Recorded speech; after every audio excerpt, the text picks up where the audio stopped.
Jadi goa dan guha beda. Jadi goa itu alami, kalau guha bikinan. Jadi ada satu mitos di Gua Sumiragi yang nggak boleh disentuh atau dipegang sama anak gadis perawan yang belum nikah, Ibu. Ini.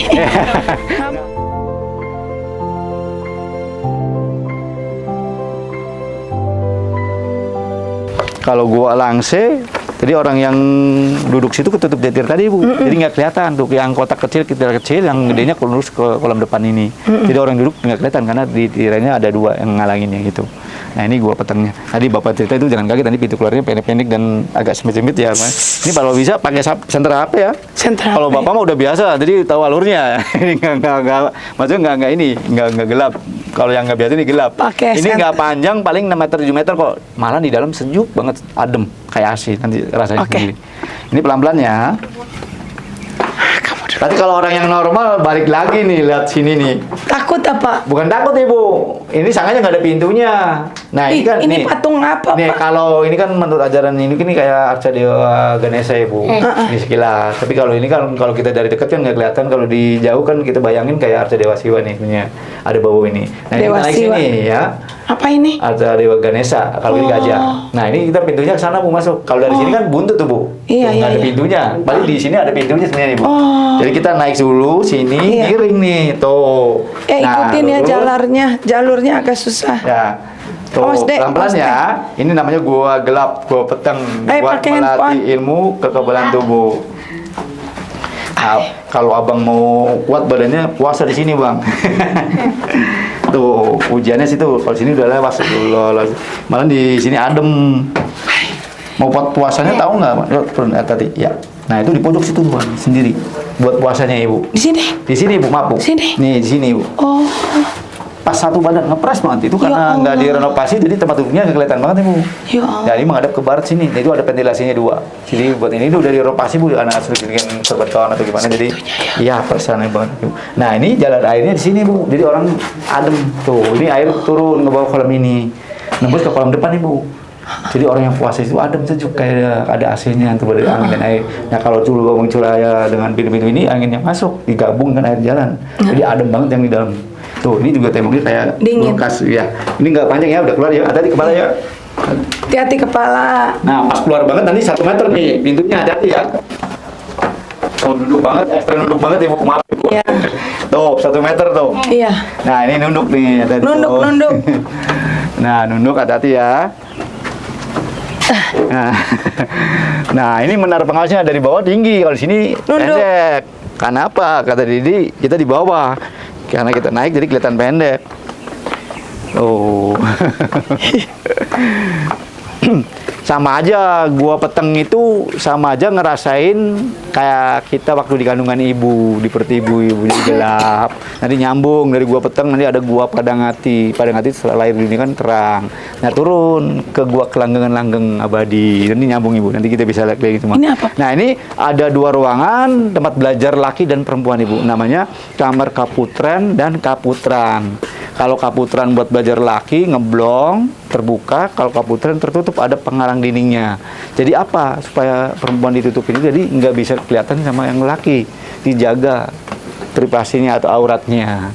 Jadi sebelum kita jadi satu, belum menikah, nggak boleh nyampur dulu lah intinya. Ini gede ruangannya. Ini kalau ada atapnya keren, pakai juki lalang sebenarnya. Kalau sekarang mau dipakai lagi nggak masalah sebenarnya. Nah, ini di sini, Bu, ruangannya gede. Nah, bedanya kalau perempuan jalannya lurus, kalau laki muter ke sana. Kenapa? Seorang laki itu langkahnya harus panjang, harus kuat, jangan mudah nyerah. Karena jadi calon kepala rumah tangga itu harus yang kuat. Nah, ini buat belajar yang perempuan nih. Dulu ada atapnya. Jadi enggak semuanya keturunan itu langsung belajar sini. Jadi keluarganya siapa, semua ibu, anaknya berapa belajar di tempat di sini. Jadi ilmu umum itu jadi kayak ilmu agama, sosial apa aja, Ibu.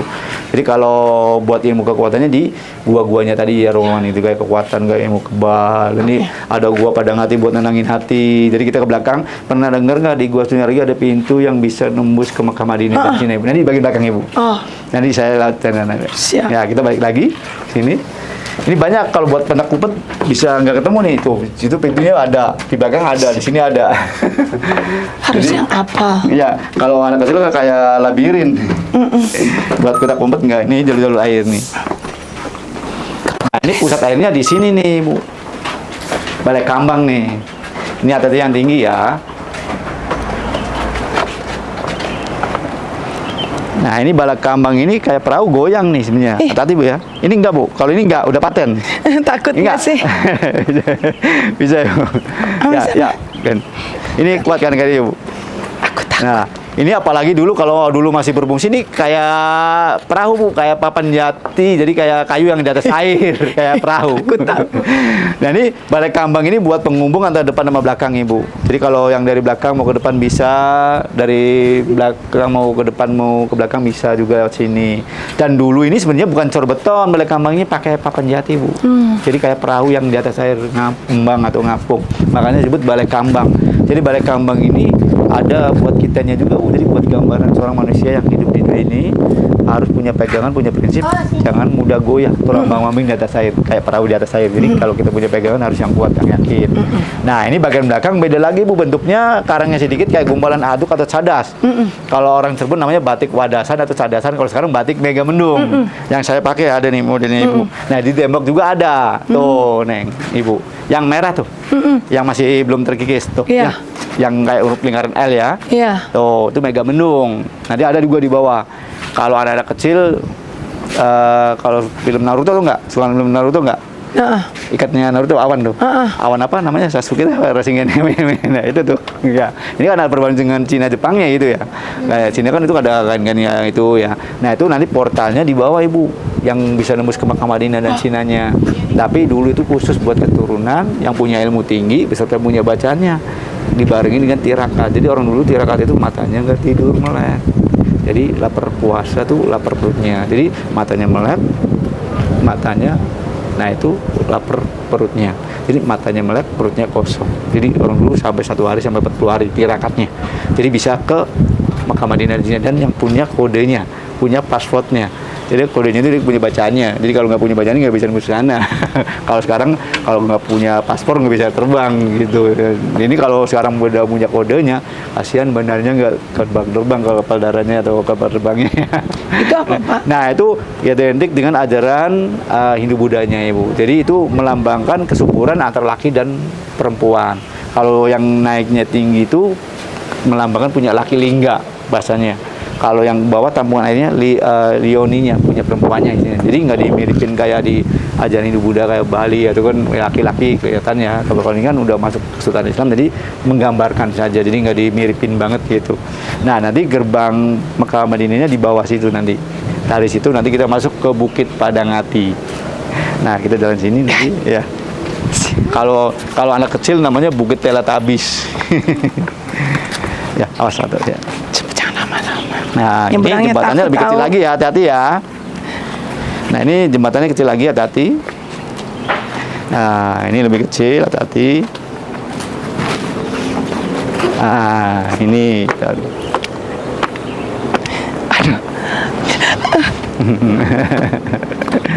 Nah, ini kalau nari, kalau acaranya turun dari sini. Bibi Pina ntar isi rubuh. Kuat. Itu tengahnya balokan beton gede Bu. Nah, ini saya ceritakan kalau ada acara ini buat lightingnya Ibu. Ya Neng ya. Jadi ini kalau kita perhatiin kan ini kayak kepala nih sebenarnya nih. Ini arsitek Cinanya masuk kayak kepala barongsai Ibu. Itu pintu-pintu mata istilahnya. Nah, tulisan itu hidung. Nah, itu mulutnya lagi buka, lidahnya lagi melet ke atas. Ya, lidahnya menjulur ke atas lagi melet, telinganya kanan kiri. Jadi lagi mangap gitu. Nah, ini kasih lampu jadi kesannya hidup. Jadi orang turun dari gapura, nanti ada panggung tambahan yang bus, nanti langsung ke utamanya Bu, situ panggungnya. Jadi narinya di situ. Nah, ini acaranya malam, karena apa? Karena panggungnya terbuka. Kalau siang, waduh panas banget. Nah, itu portalnya di bawah situ nanti. Nah, kalau mau tahu Megamendung yang agak dekatnya itu di bawah itu telingannya kelihatan Ibu. Yang tadi. Model Mega. Ya, ini Megamendungnya miring Ibu. Kalau itu kan turun. Iya. Kalau ini kayak ke atas itu. Nah, itu. Oh. Nah, Megamendungnya modelnya itu yang kayak rumah lebah. Nah, Megamendung. Nah, ini tuh lidahnya lagi melet tuh. Cuma taringnya pada jatuh. Ini mulut nih. Iya. Kalau ini. Iya, mulut apa? Ini barang ini lagi mangap. Imajinasi. Iya. Ini kalau di HP kelihatan banget. Nah, ini portalnya di bawah, yang pintu portalnya. Nanti kita lihat sini. Nah, kita turun dari sini. Ini tahun 90-an Pak Ismail coba isi air lagi, Bu. Cuma sayang airnya nggak nyampe ke nggak diinginkan ke atas. Karena apa? Betonnya pecah, jadi airnya nyerap ke bawah. Jadi nggak bisa naik lagi airnya. Ini puing-puing. Nah, ini bagian belakang separuhnya hampir kena bom nih, Bu. Ini kan buat benteng juga. Pada zamannya Sultan kelima itu, Sultan Matanghaji itu nggak mau datur Belanda. Jadi tahun 1788 itu dibuat benteng juga di sini. Nah, ini buat jaga prajuritnya. Nah, ini buat atur strateginya di depan pintunya. Ini ada mejanya juga ya, Bu, di sini. Nah,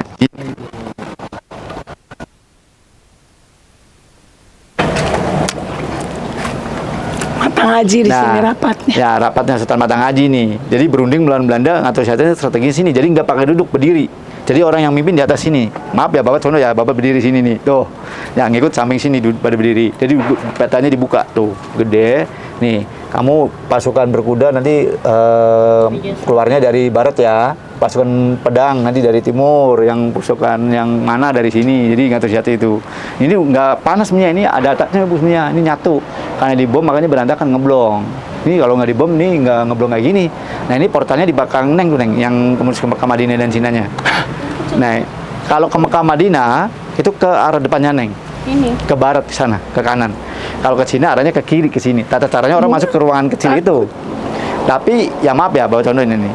Ini kalau mata biasa mohon maaf. Ini buntu sebenarnya ya. Jadi pintu kelihatan tembok saja. Kan Bapak cerita tadi di depan Balai Kambang itu jadi khusus keturunan yang punya ilmu tinggi beserta punya bacanya dibarengin tirakat tadi. Jadi matanya nggak tidur, melek, perutnya lapar kosong. Jadi matanya melek, perutnya berpuasa gitu dari 1 hari sampai 40 hari ya. Dan punya bacaannya buat buka gerbangnya itu. Kalau matanya kayak mata biasa ini kayak tembok ini sama. Tapi kalau orang indigo, kalau serang itu bisa lihat tapi nggak bisa ke sana karena nggak punya kodenya. Jadi tatarannya masuk sini nih. Nunduk dulu. Assalamualaikum. Nah, ini Nggak mau takut sih, ya, Pak. ini bisa berdiri, bisa duduk, Ibu. Jadi orang berdoanya menghadap ke barat. Sampai puasanya. Jadi bisa ke sana. Yang punya kodenya, nah baru buka, baru nembus sana. Nah, kalau ke Cina, beda menghadapnya ke sana ke timur, Ibu. Pintunya yang samping itu, kiri. Nah, itu madepnya ke sana, beda pintu. Gitu. Ini kalau mata biasa tembok ini aja, bedanya ada penghalang ini.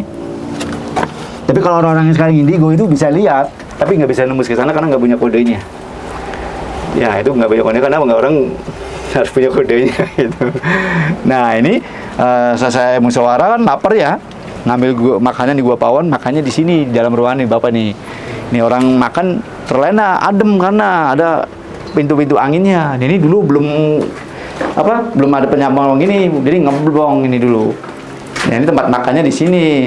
Habis musyawarah lapar. Nah, di sini ini belum ada penopang, ini ngeblong. Jadi orang duduk sini lesehan. Nah, ini diaturnya dengan pintu-pintu angin. Jadi orang yang duduk di sini adem. Apalagi berdiri di sini anginnya kencang gitu, kerasa anginnya. Jadi kayak AC-nya dibikin pintu-pintu jendelanya yang pintu bulung-bulung ini. Jadi adem di sini nggak panas gitu. Jadi orang yang makan enak nggak gerah. Nah, dari sini nanti kita turun ke Gua Padangati. Dari mana turun? Dari situ baik lagi. Kalau sana ya. Kalau ada orang Cirebon nih Bu nih, balik maning nih. Nah, kita sini nanti turunnya. Ya. Nah, ini kalau kita perhatiin setiap bangunnya itu bentuknya beda-beda ya Bu sebenarnya. Nah, ini bentuk bagian belakang beda nih, kayak bentuk bangunan tua kayak di kayak di ala-ala di Eropa gitu, kayak kastil-kastil gitu. Tuh, nggak kayak piramid yang hancur. Karena udah mulai Matanghaji, udah kesini. Iya. Kalau itu ada jalan sumber tuh. Ada jalannya Jalan Matanghaji. Nama aslinya namanya Sultan Safiuddin. Nah, itu Sultan Safiuddin itu dijelari Sultan Matanghaji karena apa? Pinter ngajinya. Kalau sekarang hafiz kayak gitu. Makanya mateng tuh masak, pinter ngajinya. Nah, itu ada ceritanya sebenarnya kalau dimasukin sejarah perang melawan Belanda, itu di daerah Kedongdong, namanya Perang Kedongdong di Ciwarangin itu Bu, di situ. Yang dipimpin oleh Ki Bagus Rangin sama Bagus Rengit. Kakak adik itu. Cuma itu aksesnya budaya-budaya orang sininya nggak bikin naskah. Itu padahal sih korban Belanda itu wah banyak banget. maksudnya ya satu sisi orang-orangnya yang pada banyak meninggal, terus pengeluaran benda hartanya itu ya habis. Kalau Pangeran Ponorogo dibandingkan dengan Perang Kedondong lebih gede Perang Kedondong sebenarnya Ibu. Cuma bedanya kalau Pangeran Ponorogo kan itu kan nggak perang sebenarnya, nggak perang fisik, cuma nyabutin patok yang dipasang Belanda. Nah akhirnya ditangkap. Kalau ini mah perang fisik langsung perang lawan Belanda. Tuh. Nah ini nanti kita masuk ke sini Bu. Nanti ada satu ruangan sebenarnya ada 2 pintu satu arah. Itu gua Padang Hati. Jadi Padang Hati itu terang hati. Jadi fungsinya buat tenangin hati. Jadi keturunan dulu punya masalah yang nggak bisa diselesaikan. Nah di solusinya di sini hatinya akan tenang. Jadi kasih ngomong terang hati lah kasih ngomong gitu. Tapi yang namanya puasa sendiri nggak boleh ditemenin ya Ibu ya Neng. Kalau lebih dari 1 orang nih ngobrol curhat nanti. ya namanya tirakat sendiri kayak orang dulu ya. Nah itu bisa masuk. Ini hati-hati ekstra hati-hati soalnya pintunya pakai batu karang Ibu, tajam banget ya. Nanti hati-hati soalnya ini kalau senggol dikit bisa retan, bisa agak berdarah atau ini tajam banget ya. Barangkali mau disanterin lagi boleh Bu. Ini nggak terlalu gelap padahal kalau ini ya terang sih, tapi kalau yang matanya nggak biasa ini gelap juga. Ini hati-hati ya, tajam soalnya. Nah itu satu arah ke sini, keluar lagi. Jadi kita arahnya sini Bu. Hati-hati kepala Ibu. Aduh iya, hati-hati kepala. Ya ini hati-hati ya, rata ya. Jongkok semua. Ini lorongnya agak panjang makanya agak menggema ya tuh, menggaung. Tapi ini tempat puasanya enak Bu, lebih lebar dibandingkan gua petang nih di sini. Di orang tirakatnya sini, ini bisa buat tidur, bisa buat sholat juga. Nah, mau di sini bersila, betapa. Nah ini yang kita injak ini aliran air Bu sebenarnya. Jadi orang yang bersuci berwudu nggak keluar lagi, jadi langsung aliran mengalir dari balik kambang alirannya. Nah ini hati-hati Bu, pendek banget nih Bu ya, tajam banget ya, hati-hati ya. Hati-hati ya. Awas ya, hati-hati ini juga. Pendek banget soalnya. Awas ya, awas Mbak, ya, tajam. Awas ya, awas. Awas tinggi. Tajam. Iya. Awas hati-hati. Awas. Awas. Tajam soalnya. Padang Hatinya di situ tadi tuh. Iya Bu, yang di tempat yang kayak balai itu. Ada 2. Tapi yang sini nggak sering dipakai. Ada pas ngepres juga sekamar Bu sini.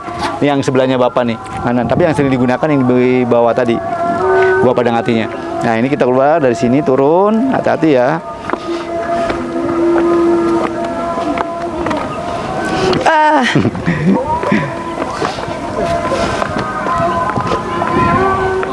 Awas hati-hati ya, pelan-pelan ya.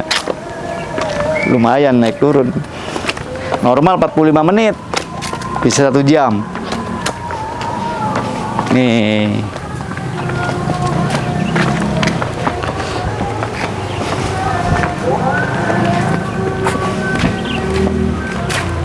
Ini apa Pak? Ini bentuknya kayak kuburan Cina atau bongpai dulu, bong Cina. Nah ini namanya monumen Cina. Jadi monumen Cina ini menyimbolkan, jadi melambangkan atau menyimbolkan buat ngasih penghargaan, buat mengenang keturunan orang Cina yang ikut bangun Taman Sari ini. Ya itu ada bawaan dari salah satu istri dari Sunan Jati yang dari Cina, Putri Ongtin tadi Bu. Jadi itu dikasih kenang-kenangan, digambarkan kayak makam Cina lah istilahnya. Jadi kalau ada keturunan Tionghoa atau Cina ke sini, dia lewat sini atau main sini, wah ini ada kayak gini, ya itu ada kemungkinan leluhur saya ada ikut mau bangun sini lah istilahnya, ikut membantu. Nah itu kalau dulu dia terahnya atau marganya kalau dia masih dipakai sampai hari ini Ibu ya, itu antara depan dan belakangnya antara terahnya itu pakai Han dan Tan, marga Tan dan Han. Jadi kalau orang Cina yang cerita itu yang banyak muslim dari Tannya Ibu, marga Tannya. Jadi tandanya itu depannya gundul botak, nanti belakangnya rambutnya panjang, dikucit. Itu cirinya muslim orang-orang Cina cerita itu. Nah ini di sampingnya ditanamin dengan pohon kelengkeng yang dari Cina langsung Ibu, umurnya kurang lebih 400 tahun Ibu. Tinggal kulit dan akarnya aja, tuh pohon yang aslinya Ibu. Dan di yang belakang itu. Tapi yang uniknya ini nggak pernah berbuah, karena pohonnya satu. Itu mitosnya pohonnya harus 2, buat penyerbukannya baru berbuah. Nah ini kebetulan lelaki, orang ngerti, makanya nggak pernah berbuah dari dulu sampai sekarang pernah namanya. Yang uniknya itu tinggal kulit dan akarnya, tapi daunnya masih subur. Makanya ditopang pakai cor beton, dibetang pohon bentuknya. Jadi kayak pohon juga yang lagi nopang gitu. Padahal ini cor beton. Nah itu di belakang ada Garuda dililit ular kayak orang tuh lagi duduk. Nah, duduknya angku ya, Ibu, maaf ya. Ini burung Garuda dililit ular. Burung Garuda dililit ular. Sebenarnya kalau kita perhatiin, kalau Pantai Jajili ada sayapnya lagi, lambang burung Garuda Indonesia gitu tuh. Tuh, itu kalau mau lihat sayapnya, yang tulisan nempel di sayap, Ibu. Tuh, gitu. Ya, saya turun dikit ya, maaf ya. Nih, ini sayap, maaf nih. 1, 2. Jadi lagi gitu tuh. Ini Nah, kesini tangannya. Nah, kalau ini kan ada bentuk kayak orangnya, Bu, ada tangannya, Bu ya. Ini kan paruhnya, Bu, sebenarnya. Jadi putus. Ini putusnya karena apa? Dek, awas, Dek. Diinjek pada waktu syuting Ratu Ular, Ibu. Oh. Pada almarhum Susana tahun 70-an. Jadi keinjek sama krunya, kebetulan paruhnya dipasang nggak mau nempel lagi. Dan kepala ularnya juga jatuh. Ini ularnya di sini, ini belakang nih. Nah, ini ke belakang. Nah, ini masuk ke ini. Nah, ini ditekan di lutut. Jadi intinya Garuda dililit ular itu sama aja, intinya kita nggak boleh sombong sebenarnya. Kan kalau kita balikin dengan burung, kan burung punya sayap 2, bisa terbang kemari dia sesukannya. Dan ibarat ular gimbelit ini tali. Ibaratkan ular itu tali, ibaratkan burung itu yang bebas kemana aja bisa terbang. Kalau burung ditaliin kan nggak bisa terbang, jadi nggak bebas. Jadi kembalikan juga kepada diri kita. Jadi kalau kita punya kedudukan yang tinggi, ilmu tinggi, yang lebih nggak boleh sombong, harus nunduk kayak ilmu padi. Semakin berisi, semakin merunduk. Jadi nggak boleh sombong lah, nggak boleh nunjukin ilmu kita. Nah, itu sampingnya ada gua Kelanggengan nih, Bu. Ini langgeng ini utama banget nih, bagian gua Kelanggengan ini buat melanggengkan jabatan atau kedudukan apa aja. Buat orang penting banget. Jadi buat seorang raja atau sultan ini. Jadi ini posisinya di bawah banget dan dilingkup dengan air. Jadi orang yang masuk ke ruangan itu injek-injek air dulu. Jadi becek-becekan dulu. Tapi tetap tempat puasa itu nggak tergenang, jadi di atasnya air. Jadi ada balainya, Ibu. Itu di bolongan itu ada ruangannya sebenarnya. Jadi pres satu pintunya hampir kurang 1 meter lah. Jadi orangnya jongkok dulu, tapi di ruangannya gede. Jadi bisa masuk orangnya. Nah, itu kenapa dilingkup dengan air? Itu buat jebakan. Jadi buat sengaja dijebak. Jadi orang-orang yang mau masuk buru-buru mau berbuat nggak bener atau berbuat jahat ketahuan dulu. Ini ada orang yang mau masuk nih, ketahuan dulu. Jadi buat penjagaan atau pengamanan misalnya. Dari satu sisi buat bersuci juga. Jadi orang yang puasa itu nggak keluar lagi. Jadi langsung dari air yang mengalir itu. Tuh. Nah, ini ciri khas Hindu-Budanya nih. Candi Kosot atau Candi Bentar nih. Yang dulu dibikinnya digosok-gosok. Malahnya disebut gosot ya. Jadi direndam batanya di air, nanti digosok, diadu mukanya. Dan itu nanti dipasang ya, yang bikin nempelnya itu acinya tuh yang merahnya. Nah, ini kasih gosot itu, ini Candi Kosot. Digosot-gosot soalnya. Nah, ini kenapa orang dulu itu ada bikin sesuatu itu pasti ada maknanya, Ibu. Ini orang sekarang nih, kalau buat pelajaran orang sekarang ini harus turun pelan-pelan, naik pelan-pelan. Jadi nggak boleh rebutan satu-satu ini. Kalau sekarang budayakan ngantri, jadi nggak boleh dorong-dorongan, nggak boleh buru-buru. Jadi naik pelan-pelan, turun pelan-pelan. Nah, itu nanti kita keluarin dari sini. Kalau tempat-tempat situs tuh ada bambu kuning, ada pohon bidara, ada sawo keciknya. Kenapa? Itu ciri khas, Ibu. Jadi cerita orang tua kalau tempat-tempat yang lama bersejarah itu pasti ada kayak bambu kuning, pohon bidara, terus sawo kecik. Jadi ciri khas tanaman lama lah istilahnya. Ya kalau orang dulu buat nangkal atau gimana lah. Nah, habis jalan-jalan, keluarga nginep di situ. Aduh, capek banget. Suara serak, puasa, jalan naik turun ke banyak gua. Mulai gua Petang, Ibu tadi. Peteng, gua Padang Hati, gua Pawon, gua Kangenan, dan gua lainnya naik turun, ada saluran air, ada yang enggak. Jadi kita udah capek banget. Bapaknya nemenin terus. Jadi kayaknya memang di Gua Sunyaragi ini adalah titik jalan-jalan kita hari ini. Maunya ngabuburit sih sampai maghrib, tapi kelihatannya nggak kuat. Jadi untuk para pemirsa yang sudah menyaksikan video ini, inilah Gua Sunyaragi, salah satu titik budaya, wisata budaya di kota Cirebon yang menggambarkan sejarah yang luar biasa sejak zaman Kesultanan. Cirebon, Ya, Kesultanan Cirebon, Cirebon. Ibu. Apabila para pemirsa datang ke Cirebon, datanglah ke Gua Sunyaragi. Nggak apa-apa, heho capek juga, senang. Baiklah, kita akhiri perjalanan kita hari ini. Terima kasih atas perhatiannya. Assalamualaikum, salam sehat. Oh iya, sebelum berakhir, jangan lupa apabila informasi ini bermanfaat, harap di-share. Apabila Anda senang dan ingin menanti berita yang lain, silakan di-subscribe. Terima kasih atas perhatiannya. Sampai jumpa di lain kesempatan.